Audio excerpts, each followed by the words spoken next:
तो हेलो दोस्तों, एक बार फिर से आप सबका स्वागत करता हूं आज की इस न्यू क्लास में। और आज की क्लास में हम लोग गोलीय दर्पण के जो पॉइंट्स हमारे रह गए थे, पिछले क्लास में जो चीज़ें हमारी रह गई थी वो हम पॉइंट्स इस क्लास में हम लोग डिस्कस करेंगे। तो बिल्कुल फोकस के साथ पेन और कॉपी ले करके लास्ट तक इस क्लास में जुड़ जाना है। तो जो भी चीज़ें आज हम लोग पढ़ने वाले हैं या जो भी चीज़ें हम लोग पढ़ते हैं आप लोग को पता होगा, बिल्कुल डिटेल में समझ के बिल्कुल अच्छे से पढ़ते हैं। हालांकि हमको याद करने की कुछ जरूरत नहीं है, रटने की कुछ भी जरूरत नहीं है। जो भी चीजें हम लोग इसमें देखेंगे जैसे मुख्य फोकस, फोकस दूरी, फोकस तल, संयुग्मी फोकस एंड संयुग्मी बिंदु, ये सब हम लोग समझ के एकदम इसी चीज पे हम लोग समझेंगे और जानेंगे कि इससे क्या होता है। ठीक, बाकी हमको रटने की कोई जरूरत नहीं है। तो देखो, सबसे पहले हम लोग डिस्कस करते हैं मुख्य फोकस क्या होता है। हम लोग अवतल दर्पण देखेंगे, उत्तल दर्पण में भी फोकस दूरी देखेंगे, मुख्य फोकस देखेंगे। ठीक है, तो बिल्कुल तैयार हो जाना। देखो, जो मुख्य फोकस है वो देखो पहले हम लोग कैसे समझेंगे। ये क्या है बता दो जल्दी से, ये क्या है? ये क्या है? किसको किसको पता है? P यानी ध्रुव है, ध्रुव है। और यहाँ पे क्या होता है? C यानी केंद्र होता है।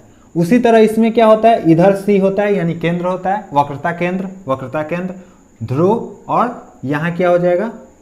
यहाँ क्या हो जाएगा हमारा? बता दो, ध्रुव। ठीक, सब कुछ समझ, इस क्लास से पहले वाली क्लास में सब कुछ ये मैं बताया हूँ। ठीक है, तो उसके बाद अब देखते हैं हम लोग कि मुख्य फोकस किसको बोलेंगे। तो देखो, जो मुख्य अक्ष है, मुख्य अक्ष यही है, मुख्य अक्ष यही है, बता दो जल्दी से। मुख्य अक्ष यही है, कौन सा? ये वाला मुख्य फोकस, मुख्य अक्ष है। क्यों? केंद्र और ध्रुव को मिलाने वाली रेखा ही तो मुख्य अक्ष होती है। तो मुख्य अक्ष ये हो गया। ठीक है, तो मुख्य अक्ष के ये रेखाएं जो है, बाकी जो लाइन है, लाइन क्या है? प्रकाश की किरण है। क्या है ये? प्रकाश की किरण मान लो, प्रकाश की किरण। ठीक है, जो प्रकाश की किरणें हैं ये, ओके, ये जब मुख्य अक्ष के समानांतर, जब मुख्य अक्ष के पैरेलल, जो मुख्य अक्ष के क्या होते हैं? समांतर आती है, समांतर आती है। तो परावर्तन के बाद, अब देखो, जब ये दर्पण है ना, तो परावर्तन मैंने बताया है, परावर्तन होगा। तो परावर्तन होगा तो कहाँ आएगा? ये टकराकर इधर आएगा। ये टकराकर किधर आएगी लाइन? बता दो। ये टकराकर इधर आएगी, ये टकराकर इधर आएगी। आई मीन ये जो लाइन है इधर आएगी, टकराने के बाद इधर ही आएगी। उसी तरह ये जो लाइन है, ये जो प्रकाश की किरण है इधर आएगी टकराकर। उसी तरह ये जो किरण है वो टकराकर इधर आएगी। मतलब क्या हो रहा है? जब लाइट रे जा रही है, प्रकाश की किरण जा रही है दर्पण पे, तो दर्पण से टकराकर परावर्तन के बाद क्या हो रही है? एक ही बिंदु पे मिल रही है, एक बिंदु पे मिल रही है। और इस बिंदु को ही हम लोग क्या को बोलते हैं? मुख्य फोकस। क्या बोलते हैं? मुख्य फोकस। आसानी से समझ में आया? नहीं आया? ठीक है, यहां पे देखते हैं। यहां क्या होगा? यहां क्या होगा? देखो, मुख्य अक्ष यही है, मुख्य अक्ष यही है ना, तो मुख्य अक्ष के समांतर किरणें जा रही है, राइट? जा रही है, एक इधर भी गई और एक इधर भी। तो ये लाइट रे है। ठीक है, मुख्य अक्ष के समांतर जाने वाली किरण, अब देखो ये टकरा कर किधर जाएगी? आप लोग खुद बताओ। ये ऐसा है ना, टकरा कर क्या इधर नहीं जाएगा? टकराने के बाद इधर ही तो जाएगा। ये टकराने के बाद इधर ही तो जाएगा। ये टकराने के बाद इधर ही तो जाएगा। ये टकराने के बाद इधर ही तो जाएगा। बोलो, टकराने के बाद तो ये तो इधर आएगा, इधर आएगा। लेकिन इसमें तो कहीं मिल नहीं रहा है रेखा। तो जब इधर इसमें नहीं मिलता है तो हम लोग क्या करते हैं? काल्पनिक रेखा अंदर की तरफ खींचते हैं। यानी इसको हम लोग खींचे, काल्पनिक रेखा यहाँ आई मान लो। ठीक है, इसको मान लो टकराने, इसको हम लोग खींचे काल्पनिक रेखा, तो मान लो यहाँ आई, यानी ये इधर आया टकरा कर इधर। ठीक है, और इसको जब हम मिलाएं तो ये मान लो इधर आ गई टकराने के बाद। और इसको जब मिलाएं हम तो मान लो ये इधर। मतलब टोटल हम लोग क्या देखें कि जब हम लोग किरण को, रेखाओं को मिलाएं, ठीक है, तो ये एक बिंदु पर मिली है ना, मिली, और उसी को हम लोग क्या बोलते हैं? मुख्य फोकस। यानी अवतल दर्पण, उत्तल दर्पण दोनों में क्लियर हुआ। मुख्य फोकस क्या होता है कि जब समांतर किरणें, मतलब मुख्य अक्ष के समांतर आने वाली किरणें परावर्तन के बाद, परावर्तन हुआ ना, परावर्तन के बाद जिस बिंदु पर मिलती है, देखो इसमें वास्तव में मिल रही है, इसमें कोई काल्पनिक रेखा नहीं खींच रहे हैं हम लोग, वास्तव में मिल रही है। तो जिस बिंदु पर वास्तव में मिलती है या इसमें मिलती हुई प्रतीत हो रही है, देखो इसमें काल्पनिक है, हम लोगों ने मिलाया है जानबूझ के, तो ये क्या है? जिस बिंदु पर मिलती है, वास्तव में मिलती है, या जिस बिंदु पर मिलती हुई प्रतीत होती है, उसे हम लोग क्या बोल देते हैं? मुख्य फोकस यानी फोकस। ठीक है, तो मुख्य फोकस समझ में आ गया होगा। ओके, अब जैसे मुख्य फोकस समझ में आया, उसी तरह आप लोग फोकस दूरी इसी में देखो। फोकस दूरी क्या होता है, जो ध्रुव है, क्या है, ध्रुव और जो फोकस है, ध्रुव और फोकस के बीच की दूरी को ही क्या बोलते हैं, बीच की लेंथ को ही क्या बोलते हैं, फोकल लेंथ बोलते हैं, यानी फोकस दूरी बोलते हैं। एक याद रखना, मुख्य फोकस को एफ से दिखाते हैं, कैपिटल एफ, ठीक है, देखो मैंने लिखा भी है कैपिटल एफ, ठीक है।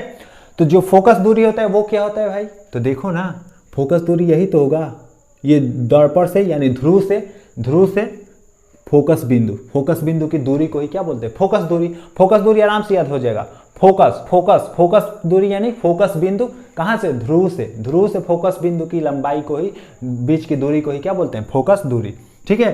तो ये हमारा हो जाएगा क्या, फोकस दूरी।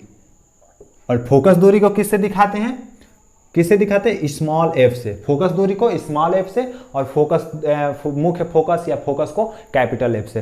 फोकस दूरी भी आपका क्लियर हो गया। तो इसमें फोकस दूरी कहाँ होगा, इधर होगा। अब देखो यहां से एक पॉइंट और नोट करना, एक पॉइंट और समझना, क्या है वो, क्या है, ध्यान दो।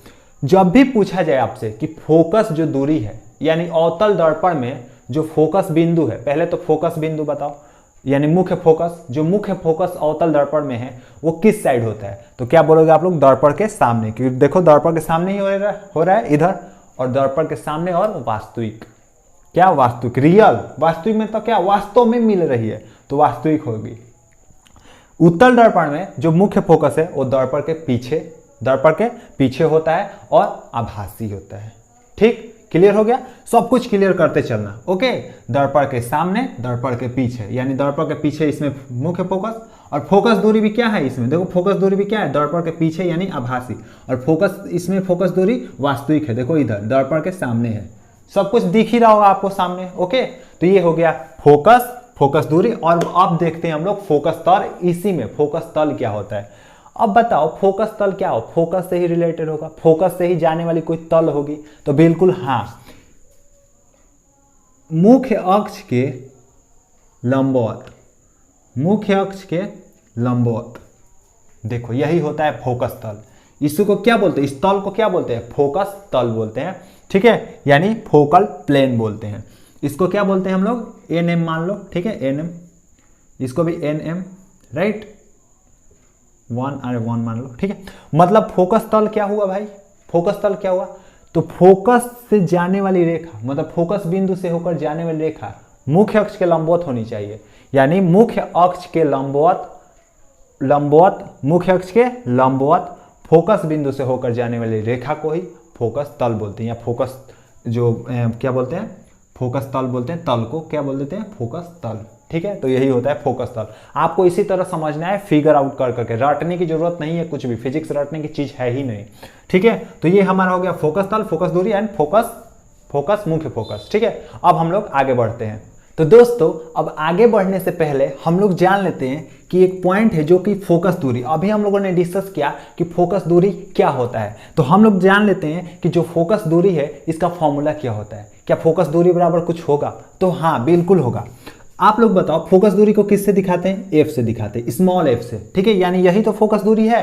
तो एक बात तुम लोग आप खुद बताओ, ये क्या है, फोकस है, और ये क्या है, केंद्र है। तो एक बात बताओ, ये जो आर है, आर क्या है, त्रिज्या है, वक्रता त्रिज्या है, मैंने बताया था कौन। तो एक बात बताओ, क्या ये फोकस और यहां से यहां की दूरी क्या होगी, एफ होगी। यानी अगर इसका हम निकाले, इस एफ को, इस एफ की वैल्यू निकाले, तो क्या इतना अपान r/2 नहीं कर सकते हैं, बताओ। r/, मतलब r का आधा ही तो है, फोकस का है, r का आधा है, मतलब ये बराबर हिस्सा है और ये बराबर हिस्सा है। तो देखो r ये पूरा इतना है और इतना का वैल्यू पता है, देखो इतना का वैल्यू निकालना है, और इतना में से जब हम 2 से डिवाइड कर देंगे तो इतना आएगा, मतलब इतना की वैल्यू आ जाएगी, इतना की वैल्यू आएगी। तो यही फोकस दूरी का हमारा क्या होता है, फॉर्मूला होता है, ठीक है।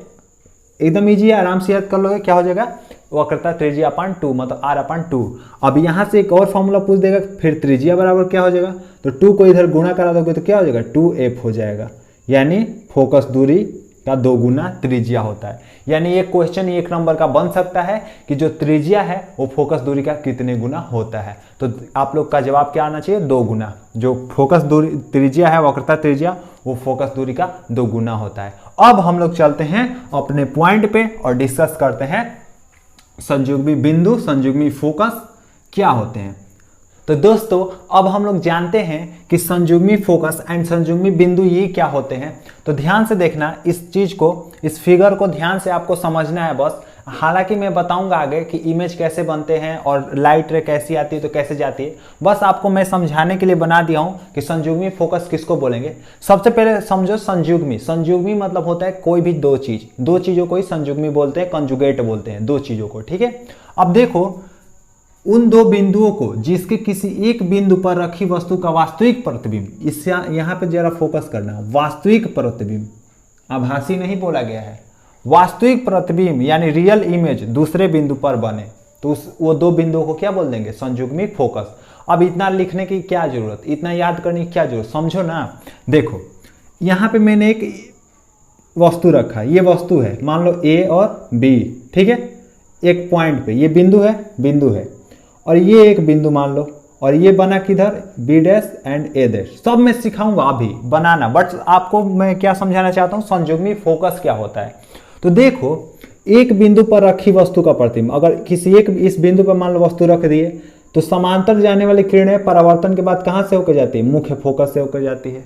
और मुख्य फोकस से होकर जाने वाली किरण मुख्य अक्ष की क्या हो जाती है, समांतर हो जाती है, ठीक है, उल्टा हो जाता है दोनों का। अगर मुख्य अक्ष के समांतर किरण आएगी तो मुख्य फोकस से होकर जाएगी, आगे मैं सब बताऊंगा। और अगर मुख्य फोकस से आएगी किरण तो परावर्तन के बाद मुख्य अक्ष के समांतर होकर जाती है, ठीक है। तो ये इधर चली जाएगी और ये किरण इधर आएगी, तो इमेज हमारा कहाँ बनेगा, यहाँ बनेगा, ये प्रतिबिंब होगा। देखो वास्तविक मतलब क्या, उल्टा, वास्तविक उल्टा बनता है। तो वास्तविक मतलब क्या, दर्पण के सामने, तो इधर ही तो बन रहा है, रियल ही तो दिखेगा। तो देखो ये हो जाएगा हमारा प्रतिबिंब। अब ध्यान दो ये वस्तु का बिंदु था और यहाँ प्रतिबिंब का बिंदु, तो यही जो बिंदु है मान लो O और P, मान लो O P नहीं, इस बिंदु को मान लो Q और R, ठीक है, आपको समझाने के लिए। तो जो Q और R बिंदु हैं, यानी एक वस्तु की बिंदु है और एक प्रतिबिंब की बिंदु, इन दोनों बिंदुओं को क्या बोल देंगे, संयुग्मी फोकस। और संयुग्मी बिंदु किसे बोल देंगे, इन दोनों बिंदुओं को क्या बोल देंगे, संयुग्मी बिंदु। संयुग्मी बिंदु और संयुग्मी फोकस दोनों क्लियर हुआ। संयुग्मी फोकस क्या होता है, अब ध्यान से समझो कि किसी दो बिंदु को बोलेंगे, दो बिंदुओं को, किन दो बिंदुओं को भाई, तो जिसपे एक बिंदु पर रखी वस्तु का प्रतिबिंब, कैसा प्रतिबिंब, वास्तविक, केवल वास्तविक, ठीक है, केवल वास्तविक प्रतिबिंब किसी दूसरे बिंदु पर बने, तो इन दो बिंदुओं को क्या बोल देंगे हम लोग, संयुग्मी फोकस। अब जो वास्तविक प्रतिबिंब बोला गया है, यहाँ पे एक पॉइंट नोट डाउन कर लेना कि ये, और जो संयुग्मी फोकस होता है, संयुग्मी फोकस जो होता है, संयुग्मी फोकस ये सिर्फ किस में होता है, सिर्फ अवतल दर्पण में होता है। इसको नोट डाउन कर लेना, अवतल दर्पण में बनता है या होता है, ठीक है, इसको नोट डाउन कर लेना। ओके, तो यहाँ पे हमारा सब पॉइंट जितने थे गोलीय दर्पण से रिलेटेड सब कुछ खत्म होता है। आई होप सब कुछ समझ में आया होगा इस क्लास में। अगर कोई भी डाउट होगा आप कमेंट सेक्शन में जरूर बताना। जो आगे हम लोग डिस्कस करेंगे वो आगे हम लोग क्या डिस्कस करने वाले हैं, तो हम लोग देखेंगे चिन्ह परिपाटी, मतलब जैसे जिसमें माइनस प्लस क्या, कब माइनस होगा, किसको माइनस में लेते हैं, किसको प्लस में लेते हैं, वो भी बिल्कुल डिटेल में, बिल्कुल आसान भाषा में, आसान तरीके से हम लोग जानेंगे, ठीक है। उसके बाद चिन्ह परिपाटी जानेंगे। ओके, नेक्स्ट हम लोग इसमें जानेंगे कि जो अभी मैंने बताया कि समांतर जाने वाली किरण, मतलब 3 रूल होते हैं, प्रतिबिंब बनने के 3 रूल होते हैं, वो तीनों रूल हम लोग बताएंगे, ठीक है, तीनों रूल हम लोग जानेंगे। ओके, तीनों रूल, एक छोटी सी क्लास आएगी, इन दोनों रूल को पहले मैं क्लियर कर दूंगा, क्योंकि यहाँ से बहुत बच्चों को डाउट होता है। जब क्वेश्चन न्यूमेरिकल करने जाते हैं लोग तो बहुत वहाँ पे डाउट होता है कि कब यू को माइनस लेंगे, यानी कब आर को माइनस लेंगे, त्रिज्या को, कब फोकस को माइनस प्लस लेंगे, ये बहुत दिक्कत होती है। लेकिन जो क्लास में लाऊंगा उसमें इन्हीं 2 टॉपिक के बारे में मैं डिस्कस करूंगा, पहले ही बता देता हूँ क्योंकि वीडियो बड़ी हो जाती है फिर। और मेरा मकसद क्या है, आपको जो भी चीज़ मैं बताऊं, जो भी चीज़ें आप अपना टाइम दे रहे हो, तो जो भी चीज़ें आप सीखो समझो वो बिल्कुल हमेशा के लिए याद हो जाए, हमेशा के लिए यहाँ फिट हो जाए, ठीक है। तो आई होप इस क्लास में सब कुछ समझ में आया होगा। अगर सब कुछ समझ में आया होगा तो कमेंट सेक्शन में जरूर बताना। चैनल पर नया हो तो सब्सक्राइब कर लेना, साथ में बेल आइकन भी प्रेस कर लेना। तो मिलते हैं अगली क्लास में, तब तक के लिए जय Hind, wish you all the best.